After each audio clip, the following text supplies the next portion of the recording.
Hello বন্ধুরা, আমার আরও একটা নতুন ভিডিওতে তোমাদেরকে অনেক অনেক ওয়েলকাম। আর দেখতেই পাচ্ছ, গাছটা দেখে বুঝতে পারছো যে আমি আজকে ড্রাগনের ফলগুলো দেখাবো। এই বছর প্রথমেই আর কি এত ড্রাগন ধরেছে। তো প্রথমে দুটো ধরেছিল, তার মধ্যে এই যে দেখো, এই একটা আমি ভেঙে নিয়েছি আমার ছেলেকে খাওয়াবো বলে। এখনও অতটা হয়তো পাকেনি এটা, আমার মনে হলো যে পেকে গেছে। তো চলো এটা এখন নিচে গিয়ে কাটবো, তারপর দেখবো। আর এই যে দেখতে পাচ্ছ, এই ড্রাগনটা মানে কি বলবো, অনেকটাই ছোট হয়েছে। আর এই যে দেখো, এইদিকে দেখো কত ধরেছে।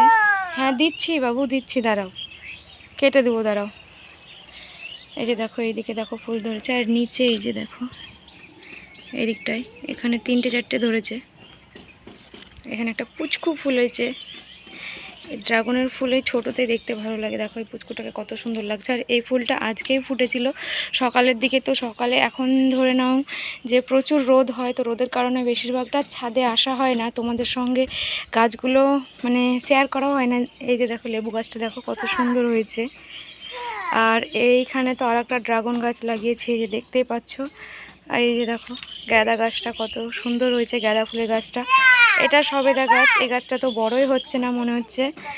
আর এটা এটা তোমরা প্লিজ কমেন্টে বলো যে এটা কিসের গাছ। আমি বলি আদার গাছ, আর আমার বর বলবে যে এটা এলাচের গাছ।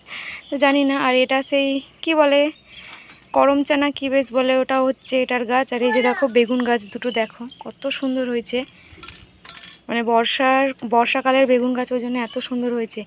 আর এই যে এখানে একটা পেঁপে গাছ লাগিয়েছি, এগুলো হালে লাগিয়েছি, আমার বর লাগিয়েছে, আমি লাগাইনি আর কি। আর এই যে দেখো এই পেয়ারা গাছটা, ছোট্ট পেয়ারা গাছটা। তো এই যে দেখো পেয়ারা মানে ধরেই ছিল, এগুলো কলমের গাছ তো ওই জন্যে এরকম। তো চলো এখন ড্রাগনটা নিচ থেকে কেটে নিয়ে আসি, দেখি কেমন পেকেছে। ভিডিওটা আর বড় করব না, তো এখানেই শেষ করছি, টাটা।